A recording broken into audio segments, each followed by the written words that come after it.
Hi, I'm Lisa Saunders. Welcome to PAC-B TV. I'm from Baldwinsville, New York's public access station, and I have somebody I've known for years, although we haven't communicated in years. Just tell us who you are, where you're from, and why we're here. Good morning. Thank you, Lisa, for having me. This is an incredible opportunity. I'm Joni Lincoln. I wrote a book called Maude, the Erie House Dog. I've been working and volunteering at the Erie House, and people kept saying, we need a book about Maude. We need a book about Maude. I'm a writer. So during the pandemic, I said, now's the time to write the book about Maude. So I did. It kind of wrote itself because I'd been thinking about it for 2 years. Well, tell us where the Erie House is exactly. The Erie House is in Port Byron. It's part of the Erie House Heritage Preserve.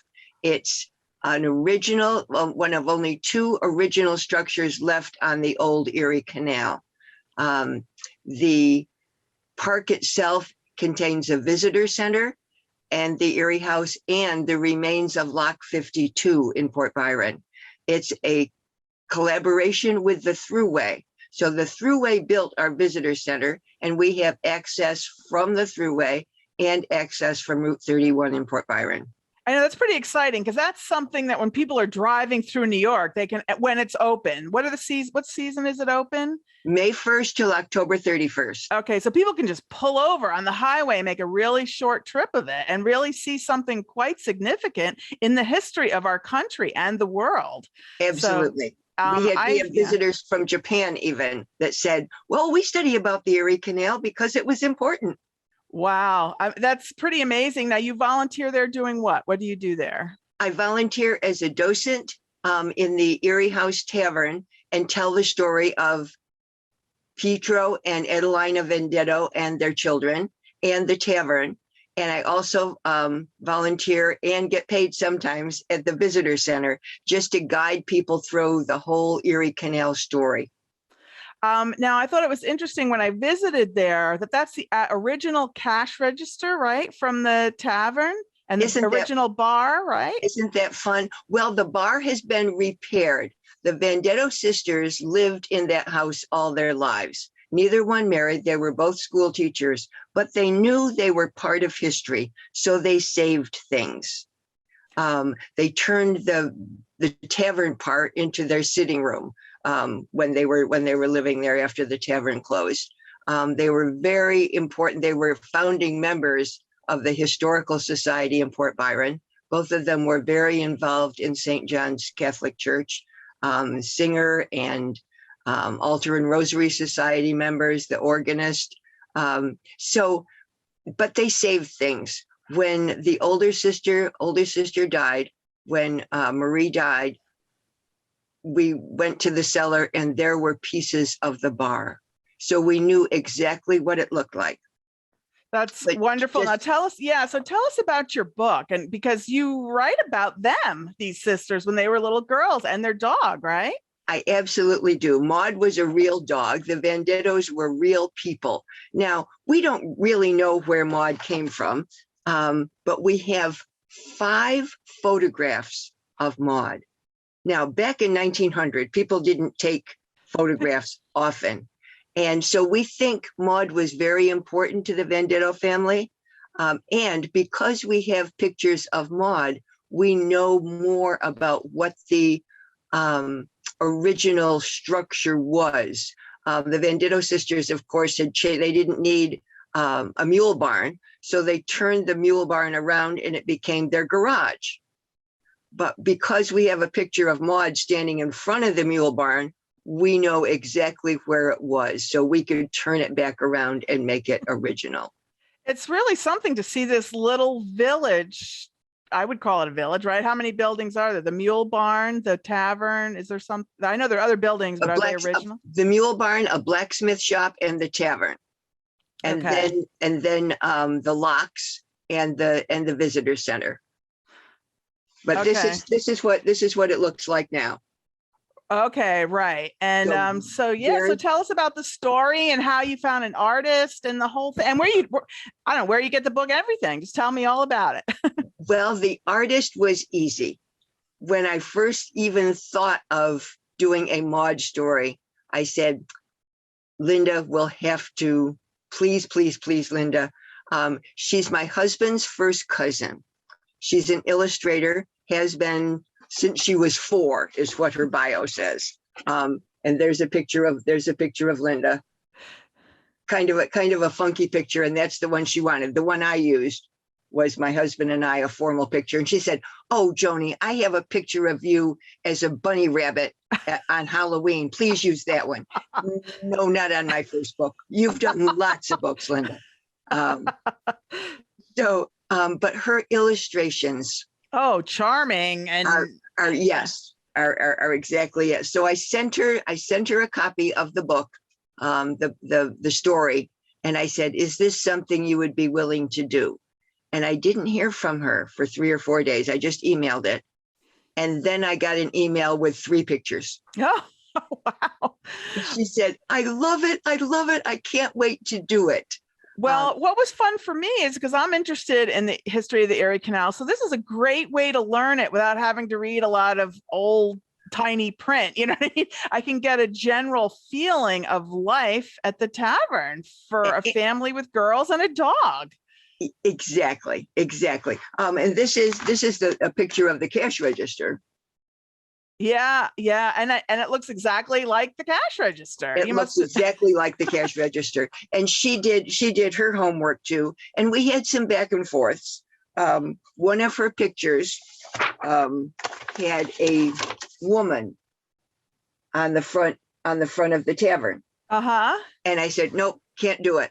There would be never women allowed in the tavern or anywhere. The women came in the side door and had tea in the parlor, but definitely women were not allowed in the tavern.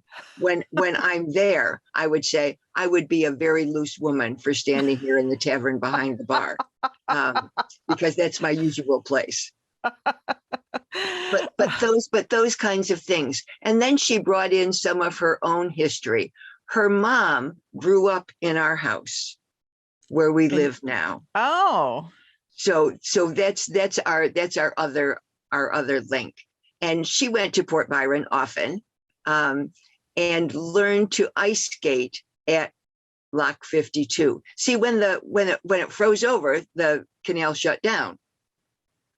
So the canal basically runs from when the visitor center is open from May till October.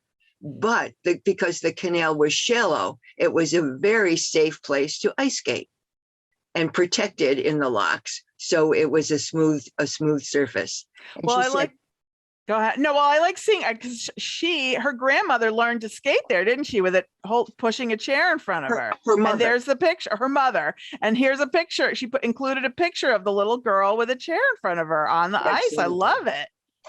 Where can I find that quickly? I can. I love it.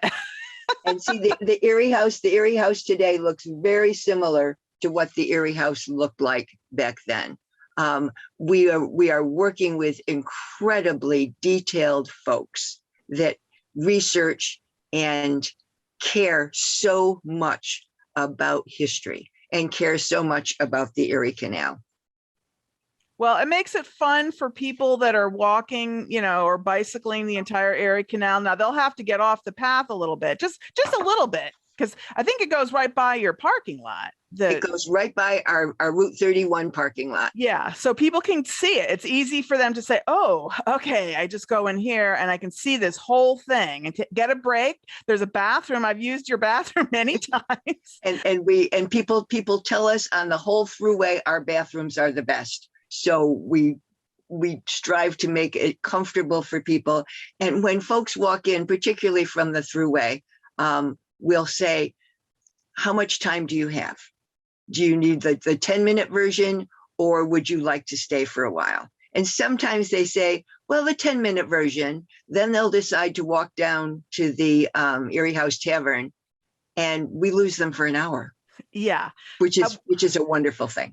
And that's Lock 52. Is that what you said? Lock 52 was on, the enlarged Erie Canal. The canal, when it was first dug, ran through the village of Port Byron. In 1825, when the canal opened, it was already too small. So the enlarged Erie Canal was moved out of the village because you can't, if you're in the middle of a village, you can't widen the canal anymore. Right. So they moved it outside the village. Of course, the village owners of businesses weren't thrilled, but they saw the need. So it moved outside, and that's when Peter Venditto said, aha, I will build my tavern right on the edge of the Erie Canal. I call him a marketing genius. Yeah. And not only did he build a tavern, but he built a blacksmith shop and a mule barn. So if people needed to switch out their mules or have their horses shod, mules didn't need horseshoes. I didn't know that. But the horses did. The richer folks used horses because they could go a little faster. Mules were more work oriented. When the old song, I've got a mule and her name is Sale, 15 years on the Erie Canal. Now, you and I probably learned 15 miles. Well, that doesn't even make sense. The 15 miles never made sense to me. So I was glad when I found out it's really 15 years, right? It is. Yeah, somebody changed it so they could make $1 or $2 off the song. Oh, that's what happened. Yeah. And that's the song. That's the song that ended up in most of our school songbooks, was the 15 miles. But mules can go far longer than 15 miles. Right. Do you know about how long a mule would go? Is it like 6 hours they had? About 6 hours. And a mule also is smart enough to know when to stop. Horses you can urge on to keep going and going until the horse drops. A mule will say, nope, that's enough. I'm done. Yeah, I love learning the differences, the little differences. And what I liked is that the dog interacts, worries about the mules kicking him. So it's you pull in a lot of history in a fun way. So you're not, because now you're not straying and talking about mules. You're just talking about the dog interacting with the mule. So you get, okay, there's mules there. There's a barn there. Like I said, I just thought the book was clever and beautiful and charming in many ways.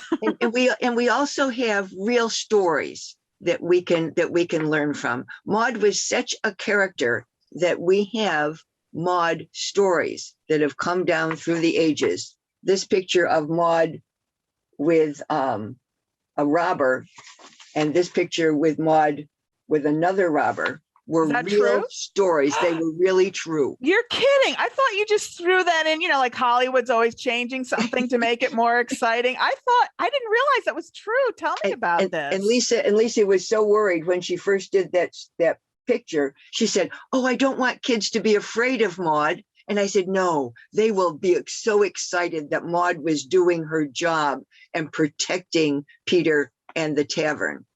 I have to reread those parts now. I thought you made it up.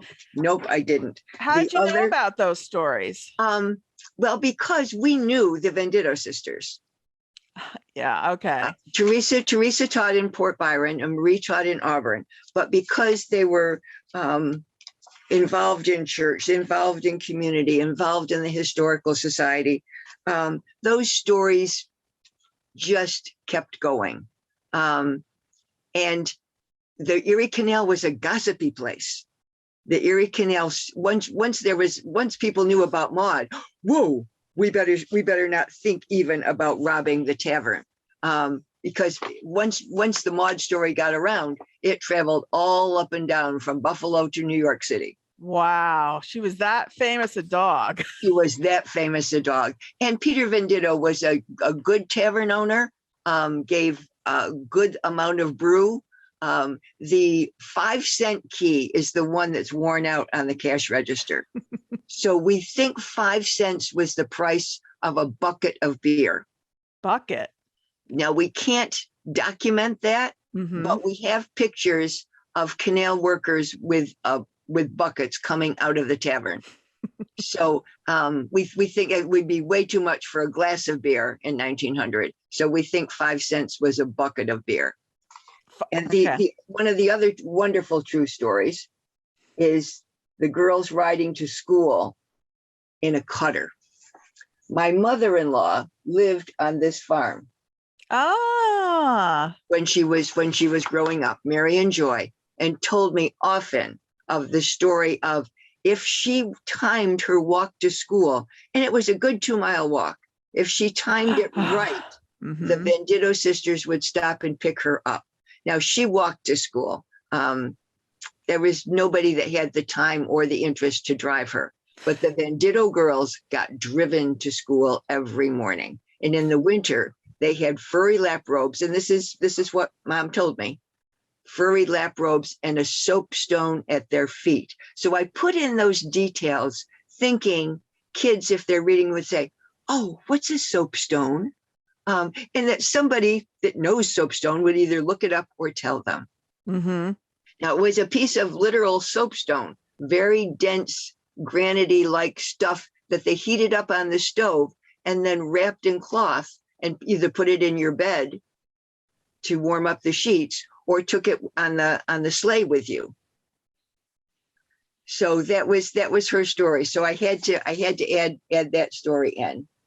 Yeah. Well, you have a lot of nice touches, and I noticed in the back you have an outline that a child could color in. Do you have separate? First of all, where can people get the book?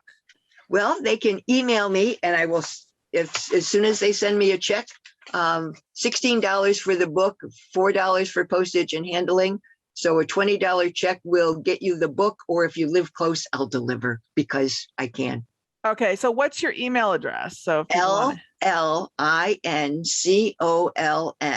Lincoln at tds.net. Do they also sell it at the museum? I mean, they will. They will. Okay. The book is fresh off the press. So the next time you have Japanese people driving through on the throughway, they can come in. They can get one. Yeah, because this is just a really nice, easy kind of way to learn. Because Linda is an author, she wanted to have kids draw their own Maude.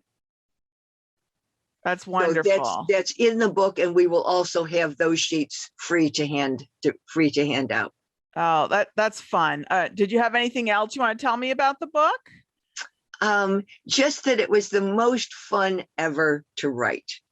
And I think when I read it, that fun comes through. Both Linda and I said, and talking back and forth, it was just the connections and the love of the Erie Canal, the love of reading, the love of writing, the love of drawing, that I think comes out and makes the book very special. Well, it feels special. And my cousin Nancy Marinka said, oh, I've got to send you this book. So she sent it to me. I said, oh my gosh, I know Joni Lincoln. And I just loved it because I've been to that tavern now several times. Because like I said, we're walking the Erie Canal and we have to go out, that way. And so that's, good, a bathroom, especially during the pandemic. It's so hard to find a bathroom. It's open. And repeat visitors are our favorite because often they bring people and say, oh, we have to share this. Oh, it's a wonderful. So you said there's only 2 original structures on the old Erie Canal. How'd you word it? Yes. What is the other original structure? Somewhere down by Albany. Okay, because I'll have to see that one too. So when you're in the tavern, what are people most interested in when they come in? Like what are their favorite stories? Well, what they are most surprised about is that the original tavern is where the original tavern was. They're used to seeing reconstructions. They're used to seeing, Genesee Village. But the original tavern looked like that, and it's exactly where it was at the time. Yeah, that's really special. Now, do you read? Are you a member of any Erie Canal associations, or is this where you're a member of? And how do you stay involved in the history and everything? I stay involved because I'm a historian. The Erie Canal is very special. My sister was mayor of Port Byron when the tavern was first purchased after Marie died. Oh, and wow. She said, we have to save this structure. So it's a family thing too. Wow. I didn't realize you were really part of the ground floor here of this whole project. It took 21 years from the time the structure was purchased when Marie died to opening the visitor center and the tavern for folks. Wow. So that's some perseverance. Well, I'm thrilled that you did, and I'm thrilled that it's part of the Thruway too, that you can get off and see this. So it's really just not just for the locals. This is people traveling across New York State, and 90 that's the Thruway that goes all the way out west, right? I mean, It does. truly anyone can see this. Well, it opens up the tavern like the Erie Canal opened up the United States. Well, that's great. And is there anything else you like about being there? Like, I like looking, I like that it's dry so you can walk through the stone structure of the lock. Is there anything in particular you like about walking through the lock? Oh, it makes me so proud of the folks that, again, perseverance. That's the whole story of the Erie Canal was, yes, we can build it. Yes, we can do this. Yes, we can do it without federal funds. Yes, it will require a lot of literally back-breaking work. People died building the canal. But so proud of being just a tiny part of that history. And it just is the story of America, I think. Now you have an upcoming project, right? With all the records, and where are all the records kept? Like a lot of records kept. We have things all over the state of New York because the Canal Society, who is the parent behind the Erie Canal, the Erie House Tavern, had not had a repository. So we have been looking around for years for a place to put our stuff. The St. John's Church, which the Venditto sisters and Peter and Adelina were very involved in, is being sold. So the Canal Society said, what a perfect place. We can save the church. We can have a repository for our records. The Erie Canal Museum in downtown Syracuse, their whole attic is full of paper stuff, original deeds of the Erie Canal. When farmers took their part of the Erie Canal that they were responsible for seeing dug, their contract. So all those papers are ready to be brought back to Port Byron so that we can have a Smithsonian quality research center.